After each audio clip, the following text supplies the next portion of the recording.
This video was brought to you by ABRP planner, Kempower, Markus Bil, Stormberg and Bilkomponenter. Yo, what's up? We're now at the cleavage at night and behind me here is the Kia EV6 GT. So in this video I'm going to try something here that I've done with some cars before, which is to do a launch test or well, acceleration test, but I will do it at 90%, 80%, 70% and so on down to 10%. Because this car has some limitation. Yes, okay, according to the spec, it's 585 horsepower, but there are several conditions that need to be met in order to get those 585 horsepower.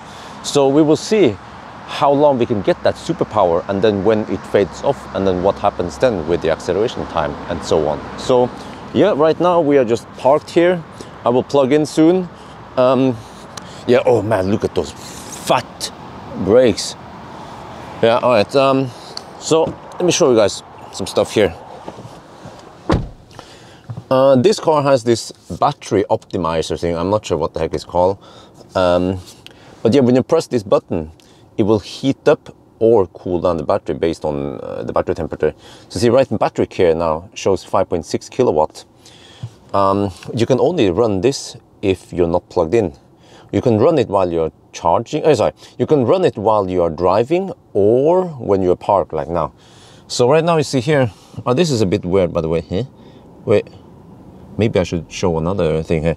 But well, it's obviously not 16 degrees Celsius the battery inlet. So yeah, but the battery is slowly heating up now, and you see that we get more and more power here.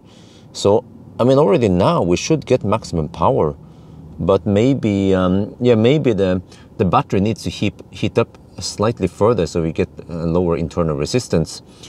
But yeah, so I need to wait a little bit and then we'll go for the launches. And then, yeah, let me see. Yeah, another thing, by the way. So here we have the GT button. When you have, here is a dry mode button. Oh, let me see, can you see that? Yeah. So you can use this dry mode button to alternate between. But the screens are always brighter than the environment, so I always have to turn down a bit here. So you see we have eco mode, we have normal mode, and we have sport mode. All these three modes, well, at least I try normal and sport. I never use eco mode. These modes, they will have the same maximum power output, which is around, you can see, I've seen it here, it has around 360 kilowatts. In order to get the 440 kilowatt roughly, which is 585 horsepower, you have to be in the GT mode. You have to use this button.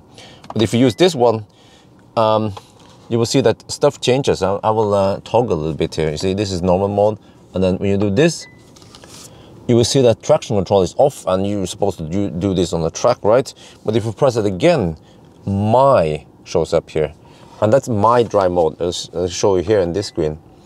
You see, now we are entering the My Drive mode, and then when you go to settings here, wait for the lag, you can change lots of parameters. For example, motor. In order to get the maximum power, this is just like, for example, the BMW i4 and i4 and what is it, iX? I don't remember, but you have to be in the boost mode or whatever, sport. Yeah. So same here. In order to get all the power, you have to be in Sport Plus mode. If you are in any of these other modes here, you will not get the maximum power. So you can be in this one, but then steering, I prefer to have it in normal because I'm not doing any track driving. We're just going to drive on public roads. Suspension, maybe Sport Plus is better for acceleration. I'm not sure. This one here, okay, will be for comfort, but since we are doing acceleration, let's try Sport Plus. And then here is the limited slip differential. I will just leave it on normal, but here this is also important. ESC or traction control, we want to have it on normal because we're driving on public road. Maybe if you're driving on the track, you want to have it in sport mode or off, but then you should know what you're doing. But we shouldn't be doing that on public road. So at least I show you that I set up everything to be in the most on the most powerful way. So now let's see. So in order to go back to, if we go back over here, you go to EV. This menu here. It's like from the 90s, really, the way it works. It's really old-fashioned menu system or use infotainment in general. You go to map and you have this one here, right? Okay, and then you have to go home here, and then I want to see the power output. So I want to click here, energy information, click here again, energy consumption, and then we have this screen again. Okay, but you see that it's still pulling 5.6 kilowatt. So we have to wait a little bit more until the battery is hot enough. Yeah, so there's a lot of preparation time. Yeah, if you want to have a drag race, you know, some fossil is next to you and he'd be like, let's go. And I'd be like, well, I have to wait about half an hour before the battery heats up. Lol. Launch number 1.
Launch number 9.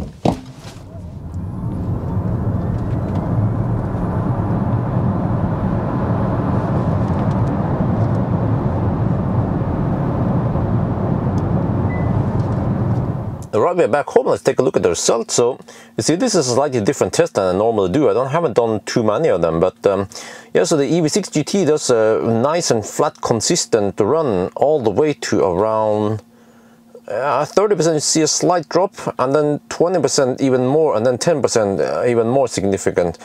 So compared to, for example, Model 3 Performance, you see that the Model 3 Performance is way more consistent, but it wasn't always like this, because here you have MC Hammer, which is from 2019, and you see MC, or the old Model 3 actually had a similar drop at low state of charge versus yeah, like GT had, you know. And this one is even easier to see, maybe. Well, it depends if you're looking for the raw numbers, like kilometers or seconds 0 to 100, then these are numbers. But here these are normalized numbers. You can see that, okay, it is fairly flat, actually really nice and flat until, yeah, I think around 20%. Usually 20 and 10% you have the drop, right? And then look at this one. This is a rival, a similar price, but of course it's a sedan. EV6 GT is way bigger in size, and also the EV6 GT is 800 volt architecture and also pure EV platform. M50 is kind of small, but look at the M50 in comparison, man.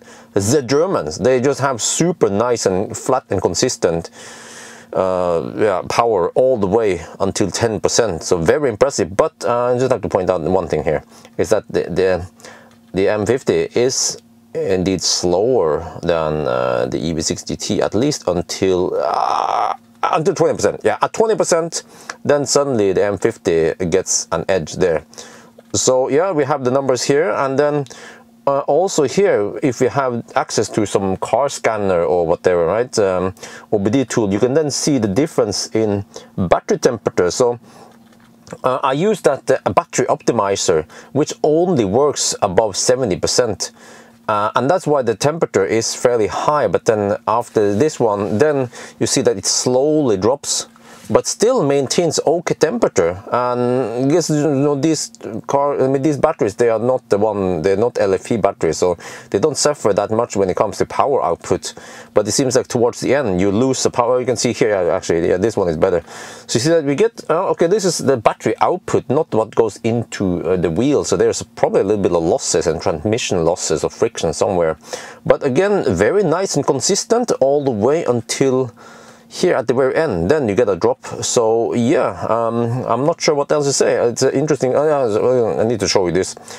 the i4 is like bam, bam, bam, bam, 400 kilowatt flat all the way until 10%. So again, like we saw in the 0 to 100 times, really nice and consistent. So yeah, it's not very often that I do these tests, but now you guys have seen it, how the EV6 GT does it. Oh, that's neighbor's BYD Han. Would be interesting to test Han, because Han is also 0 to 100 in 3.9 seconds. How will it handle it once you go lower? So I find this interesting because, you know, you will see that I tend to test performance cars here, 90 to 10%, because I want to see, as a performance car, you want to get that performance. You're paying for that performance, right? And then, are you getting it? Or do you only get it under some conditions? Yeah, by the way, before I end here, I'm going to show something here. Is that, okay, so you get the drop in performance. How is it versus the non-performance or the regular EV6? Well, the EV6 regular one has only around 250 kilowatts. So you actually get a better performance all the way until around 10%. So this is what I wanted to see. Are you only getting it for a very narrow span? You know, are you paying to get that extra performance only in a narrow span? Yeah, no, you actually get the performance most of the time until the very end, which is usually a limitation on batteries anyway. So yeah, so in that regard, is it worth getting the EV6 GT for power? Absolutely. You also get more goodies than just the power. So yeah, I think that's going to be it for now. I hope you guys enjoyed this video. As always, thank you for watching and talk to you later.